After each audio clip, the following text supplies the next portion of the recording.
Bonjour et bienvenue sur ma chaîne, surtout et surtout sur n'importe quoi, je suis Pix et aujourd'hui je vous commente une partie de Netrunner entre Zanis à gauche et moi-même à droite. Zanis joue Hailey Kaplan, à chaque fois qu'il installe une carte, il aura le droit d'installer gratuitement sans dépenser de clics une carte du même type. Quant à moi, je joue Nizai Division et à chaque fois qu'on va révéler les crédits d'un Psyfumi, je vais gagner gratuitement un crédit. Donc du côté de mon deck, forcément on va s'attendre à avoir plein de cartes à base de Psyfumi. Les plus connus sont Caprice Nizei qui empêche le runner d'accéder à un remote server la plupart du temps. Et Marcus Batty, dont j'avais parlé la dernière fois. Son utilisation sera un petit peu différente puisqu'il s'agira de résoudre une routine de glace dans le but de tuer le runner quasiment instantanément grâce aux toutes nouvelles glaces qui sont sorties à base de Psyfumi. La première glace c'est Shetana.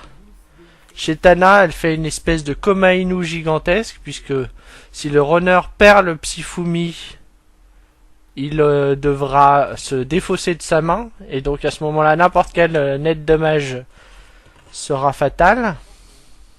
Et la deuxième glace ce sera Upayoga. Upayoga qui a en routine résoudre une routine existant sur une autre glace. Donc il s'agira de défendre un serveur remote où il y aurait un Marcus Batty avec Upayoga pour résoudre une glace psy. Allez c'est parti, on commence démarrage classique côté corpo, Ice Ice Edge Fund. On me voit utiliser les crédits Netrunner officiels. Je les aime beaucoup maintenant. Jusqu'à récemment, j'avais que les 1 et les 3 et ils n'étaient pas très utiles. Maintenant, on m'a offert les 2 et les 5. J'ai pas pu participer au Régio de Lyon et j'ai un ami qui m'a laissé ses cadeaux. Donc je le remercie. Il se reconnaîtra. Voilà, Nizei, ça va rusher. En espérant que le runner il arrive à suivre un peu le rythme. Mais c'est un Hailey Kaplan très très agressif. Normalement on devrait s'en rendre compte assez vite. Après oui, bah les glaces Psyfumi elles sont pas résistantes aux icebreakers. Voilà, on voit tout de suite le type de deck normalement avec Sherazade et Harbinger.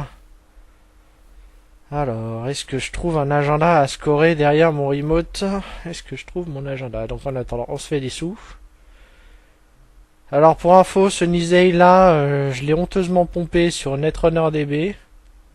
Hop, on vide sa main dans le serveur, toujours cool. Sans les mains. Donc ce deck là, il a gagné un régional. C'est un deck que j'ai légèrement modifié parce que j'ai trouvé un petit peu trop monomaniaque sur les thunes avec ses 3 restructures. Ah, Zanis sort son icebreaker Joker Brahman. J'ai eu l'occasion de jouer ce deck plus tard dans la soirée, j'ai beaucoup aimé.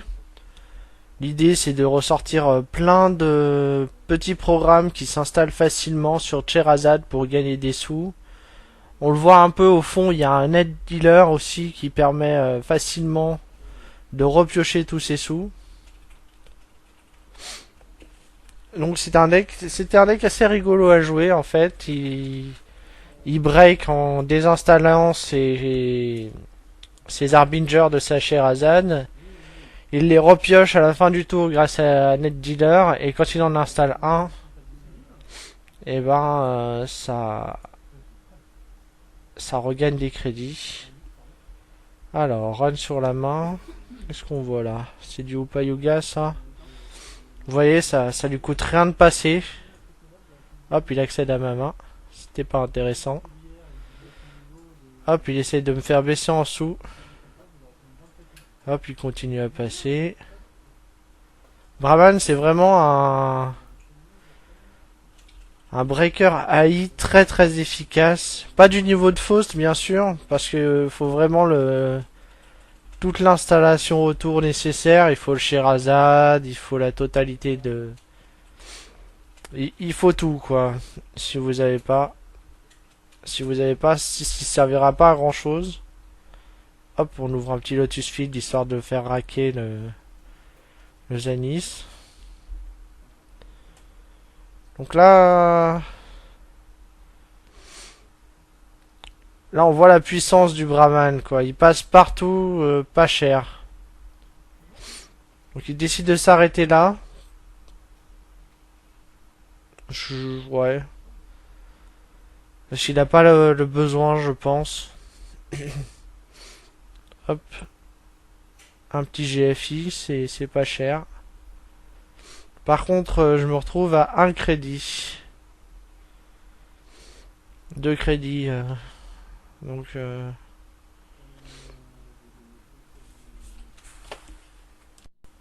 Au final, une opération malgré tout relativement gagnante pour le petit Zanis parce que un Jinteki quand ça a pas de sous, on peut runner un peu plus tranquille. On peut croiser des snares, on peut croiser des trucs dangereux sans trop prendre de contre-coups. Donc voilà, on le voit s'installer doucement. À ce niveau-là, je me rappelle, j'étais plus très frais quand il m'a sorti le Brahman parce que il n'y a plus grand chose que je peux faire pour m'en protéger.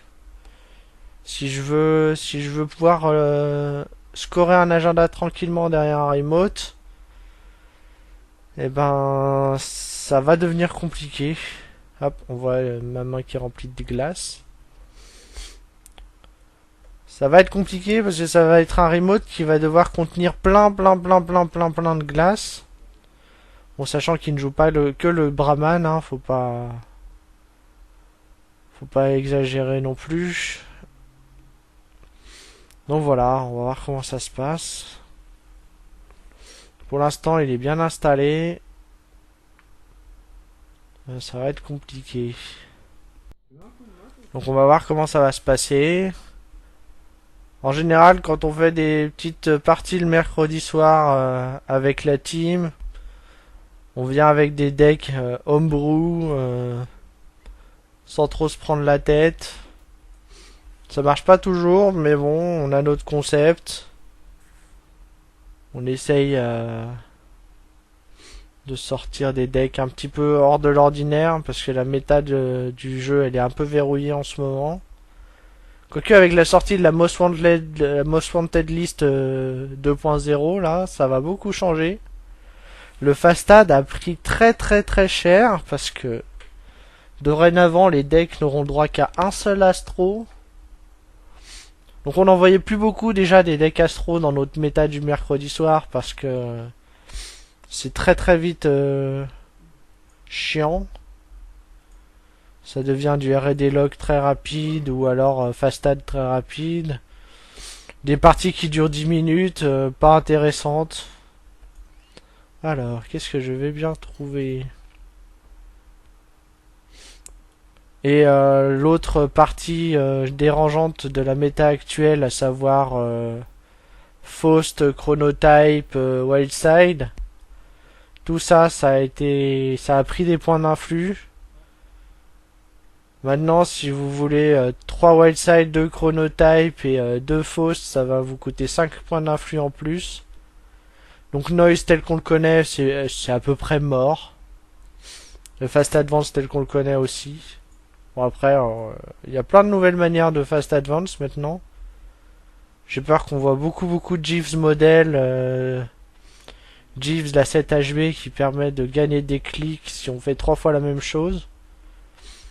Sachant que 3 fois la même chose, ça compte aussi les double events et tout. Alors, là, Zanis est complètement setup. Il a plus qu'à tranquillement loquer la R&D. Après, il a pas testé plus avant mon remote parce qu'il n'a pas eu l'occasion. Un runner, quand il voit ce genre de deck, il se dit ça sert à rien de runner si il n'y a pas de jeton avancement, et c'est pas faux. Le deck Nisei Division contient 3 GFI et 3 Future Perfect pour 18 points. Et les 2 points restants, c'est 2 Clone Retirement qui sont là essentiellement juste pour lutter contre le deck chiant du moment, c'est-à-dire Valencia et Estevez. Hop, je le score, hop, j'enlève une bad pub et ton deck ne sert plus à rien. Alors, on craque un Technical Writer, on a envie de sous du côté de Zenith. Et là, il y a quand même 5 éléments installés sur Sherazade, donc il peut breaker 5 glaces différentes. Il passe à peu près où il veut. Hein. Allez hop, il voit 2 cartes avec R&D interface. Hop, et hop. A priori, il n'y a rien. Et ce qui... Allez. Ah, il voit Scorch. Oui, voilà la petite surprise du deck Nisei Division, c'est je fais plein de sous en te faisant croire que juste c'est pour des glaces. Alors qu'en fait, il y a un petit 6 sur Scorch, 2 derrière les fagots, que si tu t'y attends pas, et ben, c'est problématique.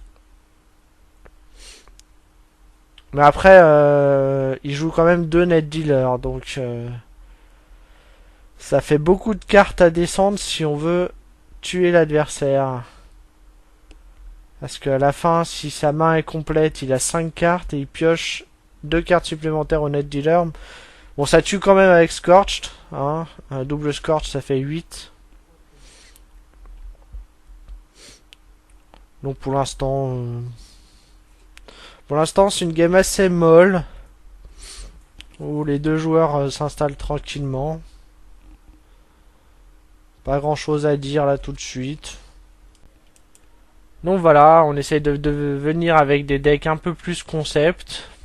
La dernière fois j'ai testé un deck en Kusa, et bah ça marche pas. Allez, on sort la place crit comme ça. Le plan Scorch, il est mort. Donc là, maintenant, il me reste plus grand chose à espérer, à part gagner tous les Psyfumi de Marcus ou de Caprice. Donc là, justement, il vient essayer de se débarrasser d'un Marcus. Hop, ah voilà, Upa-Yuga. Donc Upa-Yuga, la première routine, c'est Psyfumi. Si le runner perd, il perd de crédit. Et deuxième routine, c'est résoudre une autre glace psy. Résoudre une routine d'une autre glace psy. Donc obligé de break. Hop, je reste pas à la glace centrale. Donc on break le Lotus Field. Et là, je révèle un Marcus Batty selon mon... Voilà, hop, et on va essayer de résoudre... la glace Upa-Yuga. Ah, je suis pas censé l'annoncer avant. Donc, hop, Psyfumi. Là, mon but à moi, c'est de gagner des crédits. Donc, je dépense rien, je gagne un crédit. Et Zanis dépense un. Et donc, je vais résoudre la glace Upa-Yuga qui fait perdre des crédits. La routine Psyfumi. Et là, je redépenser 0. Là, c'est bête et méchant. Mon but à moi, c'est de gagner un crédit. Éventuellement, de faire perdre des crédits au runner.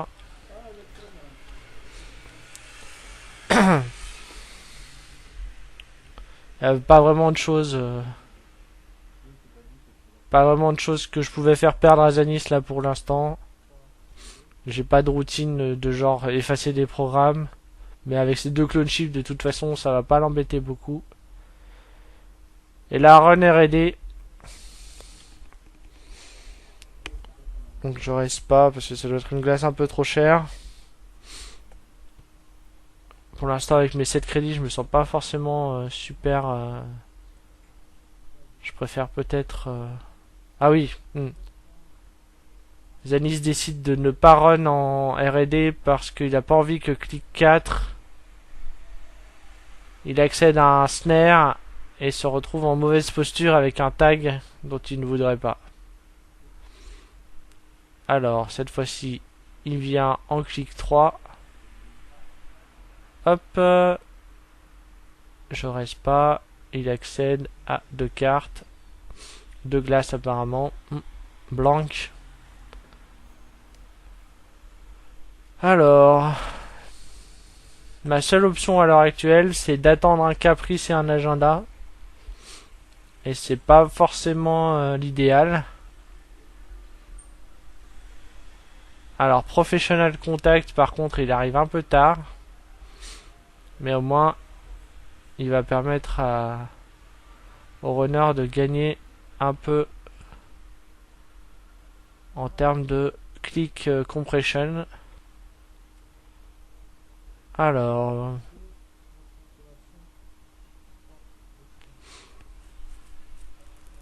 donc double restructure, non c'est restructure hedge fund, restructure hedge fund. Je gagne 9 crédits, je suis plutôt pas mal. Alors, double install sur Sherazade.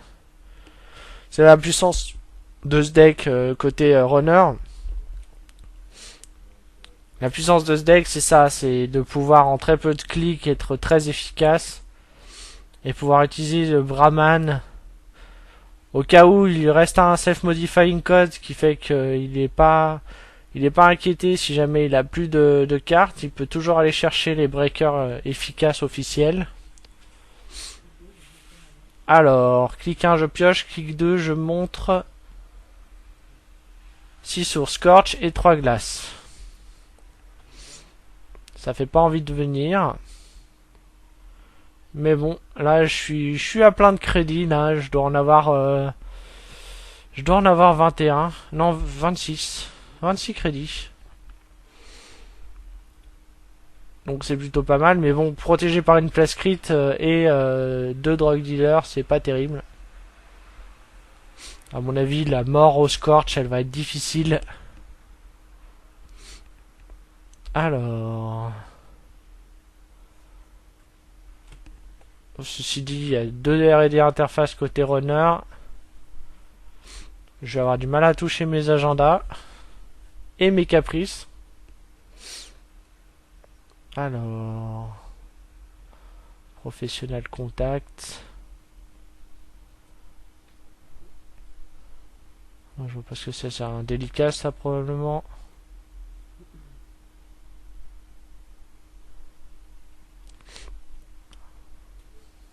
On va espérer. Hein. Allez. Petit run R&D. Ça me coûte... Ah, c'est Shatana, ça. Donc, c'est le problème d'un deck Psyfumi, c'est que beaucoup de glaces se font... Ah. Allez, snare. Et là, sur un coup de malentendu, ça peut être la victoire. Il voit 2 autres cartes. Deuxième carte, blanc. Troisième carte, victoire, au snare. De toute façon, il restait plus que ça parce que ça devenait difficile avec R&D lock, 3 cartes. Absolument impossible de l'empêcher de passer parce que ça lui coûte rien. Allez, on ouvre sur un nouveau match. L'aller-retour se jouera entre Blue Sun du côté de Zanis contre Chaos Theory de mon côté. C'est un match-up que j'aime pas bien parce que Blue Sun il fait beaucoup de thunes avec des glaces très chères à passer et Chaos Theory et les façonneurs en général ils ont pas de moyens très efficaces face à ce genre de stratégie. La plupart du temps ça va être Magnum, Magnum, Magnum, Magnum, se faire suffisamment de thunes pour faire un run voire 4 cartes et recommencer. Qui est pas forcément très intéressant, contrairement aux crimes qui peuvent déraise des cartes ou des anarches qui peuvent détruire des cartes. Je préfère les jouer dans ce sens-là, ces match-up. Et Blue Sun en plus, ça a la fâcheuse réputation d'être horriblement riche, horriblement vite. C'est un peu ce qui est triste avec ce match-up, c'est qu'on peut pas vraiment être au-dessus de la corpo en termes de sous. Donc on risque tout le temps le petit Sea Sword Scorch très agréable. Après, il y a des Blue Sun qui jouent pas Scorch, mais faut pas partir de ce principe-là. Donc ce deck, il m'a été inspiré par le deck que j'ai montré dans la vidéo précédente, et surtout la carte, on va pas dire maîtresse, mais une des cartes récentes qui est sortie, qui s'appelle Making an Entrance, qui permet de bien filtrer son deck. Le deck Chaos Theory que je joue a beaucoup de cartes en plusieurs exemplaires qui sont voilà, donc Blue Sun qui fait direct clic 1, j'installe un Curtain Wall, clic 2 Oversight et clic 3 je protège la R&D. Donc voilà, Making an Entrance. C'est une ouverture tellement affreuse, surtout côté façonneur, parce que côté façonneur on n'a pas David. Donc on le voit de l'autre côté, je fais deux piles d'archives. Une pile d'archives on va dire normale et une autre pile qui contient les Out of the Ashes. Out of the Ashes qui est donc un event qu'on peut retirer des archives au début du tour pour faire un run. Une carte que je trouve très intéressante, même si elle n'est pas très efficace. Et donc elle est très bien à jeter avec Making an Entrance. Donc on voit aussi l'autre intérêt de Making an Entrance, sachant que j'ai vu qu'il y avait deux Magnum au-dessus de ma bibliothèque. J'en ai jeté un avec Making an Entrance, j'ai mis l'autre au-dessus. Et donc clic 2 je l'installe, clic 2 je pioche, clic 3 je l'installe, clic 4 je le rembourse un petit peu. Donc voilà, Blue Sun dans sa pure totalité, avec un joli 21 crédits. Donc il va falloir faire des runs efficaces. En attendant, pression Magnum. 3 clics Magnum pour 6 crédits et je dépense 3 de ces crédits pour avoir 2 crédits chaque tour grâce à Delicast. Une carte très efficace en termes de clics et qui joue pas trop doublon avec Magnum. Pendant ce temps, on a une pression mise du côté Blue Sun. Et là, ça va devenir difficile de passer. Parce que même si je fais 2 clics puis installe Self-Modifying Code, je peux pas être assuré de passer. Pendant ce temps, tant pis, je lui laisse scorer. De toute façon, les façonneurs, ils ont tendance à faire ça. Ils attendent un petit peu et laissent tranquillement scorer 2 ou 3 agendas à la corpo et après R&D lock. Et normalement, la corpo plus rien à faire. Allez, hop, un petit projet Atlas overscoré de 1. Donc qui subodore des petites stratégies vicieuses de la part de Wayland pour aller chercher un Scorch manquant ou le 6 source du tag. Pendant ce temps, je commence à mettre un peu la pression sur la R&D. R&D Caduceus. Donc Caduceus c'est un peu difficile à justifier. Donc tant pis, j'installe pas. Dans ce deck là, j'utilise Shrike pour breaker les sentinelles, qui est assez efficace contre les sentinelles, contre beaucoup de sentinelles en fait. Comme Ainu, ça coûte 2. Mais par contre, contre Caduceus, ça coûte 4. Donc là, ça me coûterait 9 crédits de passer. Et faut pas descendre trop en crédit contre Wayland. C'est trop dangereux. Sachant qu'en plus, je joue pas la place crit. Mais ça, c'est une question personnelle. Allez, un assassin, là j'ai pas le choix. Parce que le risque, c'est de perdre Magnum. Et perdre Magnum, c'est une perte de tempo assez énorme. Donc là, tant pis, on va chercher le Shrike. Ça me coûte 5. Sachant que je suis en clic 2, au pire, je peux regagner 4 crédits. Donc là, je dépense tous mes sous pour voir une carte et pour pas perdre mon Magnum. L'avantage, c'est que voilà, je vois, il n'y a pas 6 sources.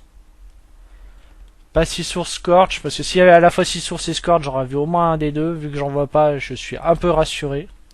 Malgré le jeton Atlas. Au moins, il va falloir beaucoup plus que ça pour me tuer. Hop, on remonte un petit assassin et on le repose.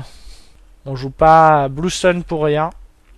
On se tient bien au-dessus de la marée pour les crédits. Et de plus en plus.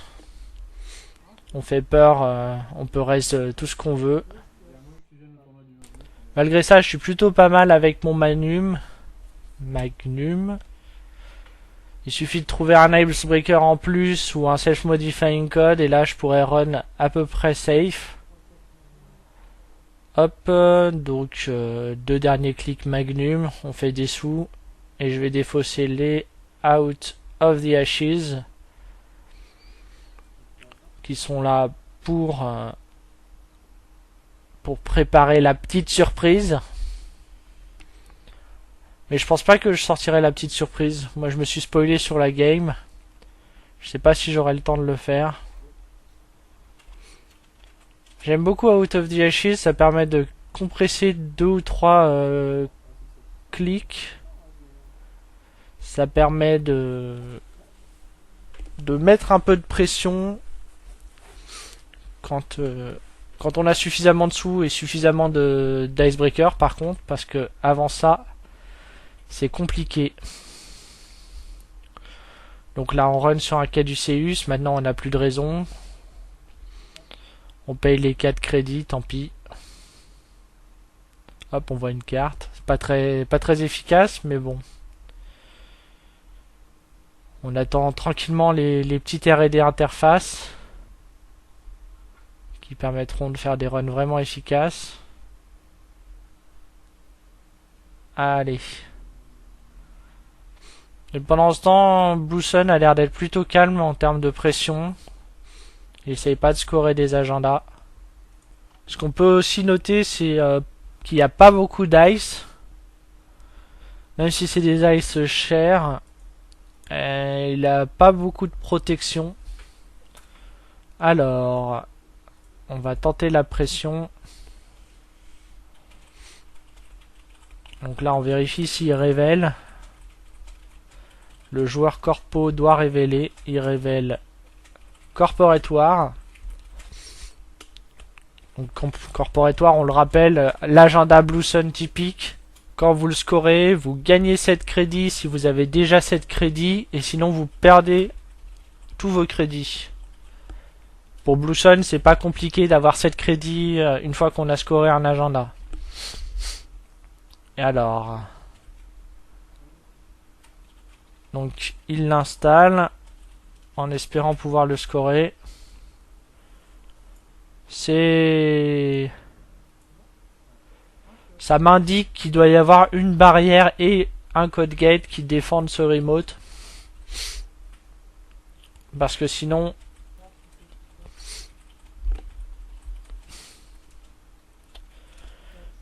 Ou alors il le bluffe, ce qui n'est pas impossible. Quoi qu'il en soit, je décide de prendre simplement le temps de faire des sous.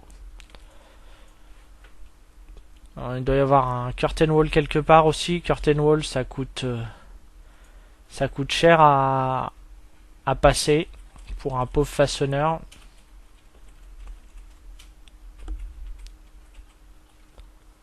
Donc je lui laisse cette petite tempo. Mais maintenant, ça veut dire que je suis obligé de venir sur tous les agendas. ou ce que je crois être un agenda, parce que il est à 3 points de la victoire. Donc ça risque d'être compliqué. En attendant, j'installe une R&D interface. Donc voilà, là, il y a un agenda qui menace d'être scoré. J'ai pas le choix que de venir vérifier. Quoi qu'il en coûte. Et s'il y avait effectivement des code gates et des barrières, eh ben tant pis pour moi. C'est game. Alors, je pense que là, 3 clics Magnum Run. Qu'est-ce que ça peut être au pire? Au pire, ça peut être un Shattered Remains qui me détruirait mon R&D interface, c'est pas trop grave. Un projet Junebug qui me ferait 4 dégâts. Bon. En dernier clic, c'est pas terrible. Alors, la corporation demande un code gate breaker. Donc là, je paye 6 crédits au total pour installer Guardian Blade. Les 4 du breaker plus les 2 de Self Modifying Code. Et donc là, si c'est une barrière, et ben tant pis. Peut-être j'ai perdu. Bon, ça coûte 3 pour passer.